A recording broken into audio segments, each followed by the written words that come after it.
Olá, vamos dar sequência então aos nossos estudos. A partir de agora, vamos fazer um apanhado geral de como nasce uma arte de embalagem, seja por simples mudança de visual da embalagem, ou seja, por uma campanha sazonal, como a de Natal, por exemplo. Preste atenção no fluxo a seguir, onde falo do fluxo de desenvolvimento de uma arte de embalagem, onde tudo parece correto, e de fato é o desenvolvimento de arte de embalagem recorrente nas empresas, ou seja, não é uma pegadinha, mas que possui uma deficiência crônica. Vamos ao fluxo. Toda arte, campanha, promoção, tudo que envolve embalagem e alteração, mexida de uma arte de embalagem, segue as seguintes etapas. Primeiro, o cliente que quer mudar uma arte de embalagem, seja qual for o motivo estratégico dele, entra em contato com uma agência de design a ser escolhida por concorrência ou por uma escolha direta, não importa. Ela contacta essa agência de design e passa a ele um briefing, ou seja, uma instrução ou, em detalhes, um conjunto de informações com coleta de dados para o desenvolvimento de um trabalho, com reuniões descrevendo a situação de uma marca, seus problemas, oportunidades, objetivos e os recursos disponíveis para atingi-los. Então, em sequência, a agência entra em ação com seu time criativo e trabalha com essas informações no desenvolvimento das artes. Neste momento, seu foco está em atender da melhor forma possível ao briefing passado, e a agência busca apresentar a ideia mais criativa possível ou adequada à necessidade do cliente. Numa terceira fase, a proposta criativa da arte é apresentada ao cliente, que aprova ou não a ideia, solicitando alterações ou, no caso de aprovação, segue em frente com a proposta. Após a aprovação, o cliente em posse da arte encaminha para o parceiro ou setor de finalização desta arte, onde lá são aplicadas as informações legais de responsabilidade e fornecidas pelo cliente. Na quinta fase, com a arte finalizada, ela entra no fluxo interno do cliente, onde todas as diretorias responsáveis, cada um na sua área, avalia e aprova ou não a arte. Em caso de reprovação, a arte retorna para finalização, ou em caso de maiores mexidas de design, ela volta para a agência de design que criou tal arte reprovada. Com tudo ok, seguimos em frente. Numa sexta fase, com a arte aprovada, esta arte é enviada ao fornecedor para a produção das primeiras amostras. Toda a produção exige que se envie uma amostra para avaliação do cliente.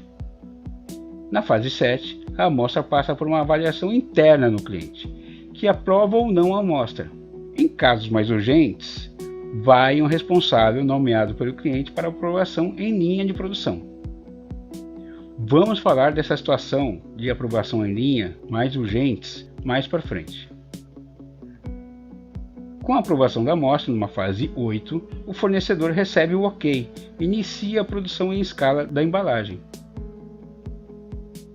Na fase 9, com a produção do lote adequado da embalagem, este vai para os seus devidos envasadores, que distribuem para os revendedores que apresentam a embalagem no mercado que você compra. Tudo certo? Processo perfeito e tranquilo, não é mesmo? Pois bem, se todos têm o domínio daquilo que entregam, sim, mas infelizmente para alguns, e felizmente para mim, pois essa deficiência crônica do fluxo alimenta o meu trabalho, não é tudo tão tranquilo assim. No meio disso, temos algumas turbulências que interferem drasticamente no fluxo e entrega de uma produção. Vamos a elas. O problema se dá no início dos trabalhos nas agências de design.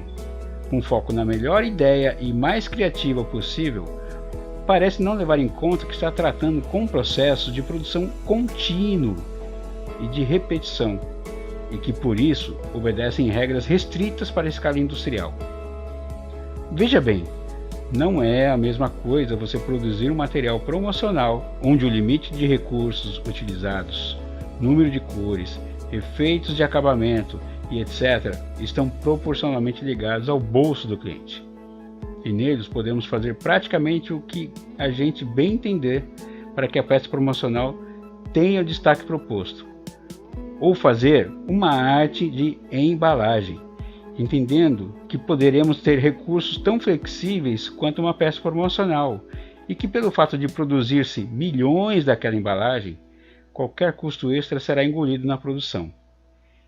É aí que essa semelhança no entendimento entre esses dois mundos, embalagens versus peças promocionais, gera bastante conflito.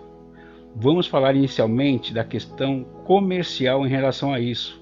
Depois entraremos na questão técnica.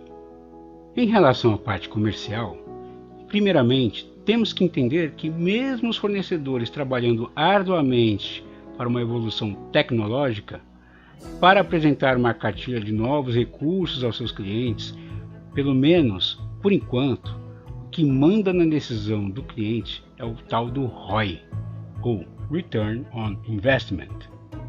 Portanto, o quanto um recurso extra na embalagem vai representar no seu gráfico de retorno de vendas. Por isso é tão escasso vermos embalagens com tintas fosforescentes ou termocrômicas, tintas fotossensíveis, impressões HD em lata de alumínio, sobre a qual falaremos mais para frente, vernizes especiais, etc. As embalagens consideradas mais premium e que possuem muito valor agregado são as que mais recebem esses recursos. Mesmo assim, ficando de olho na aceitação e identidade do cliente e o quanto ele dá importância para esses recursos, para que o gestor da marca o mantenha na embalagem. O custo da embalagem deve ser sempre levado em consideração no momento da criação.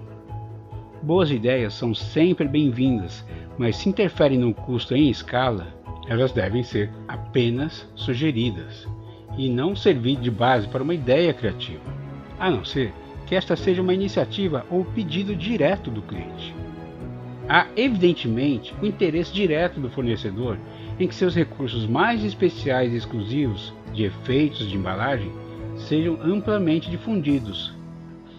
Mas o designer precisa se antecipar a não propor uma embalagem mais cara ao cliente, sem uma real necessidade, sob o risco de, em um curto prazo de tempo, o cliente, não enxergando os efeitos positivos desse custo agregado para a embalagem, pense em refazer a embalagem, de preferência com uma outra agência mais moderada ou adequada às suas propostas. Quanto às questões técnicas, temos um problema crônico neste fluxo apresentado agora há pouco. Se você preferir, pause o vídeo agora e releia as etapas 3, 4, 5 e 6. E perceba, pois, depois que a agência trabalha na criação da arte de embalagem, seguindo o briefing passado, veja que ele é aprovado antes de uma validação técnica de reprodução em linha, de acordo com o processo de impressão da embalagem em questão. E é aí que os problemas começam, pois num setor de finalização adequado ou preparado, problemas técnicos de impressão ou de questões legais são levantados após a aprovação, o que muitas vezes faz com que a ideia tenha que voltar para a agência, havendo uma perda de cronograma aflitivo para o projeto.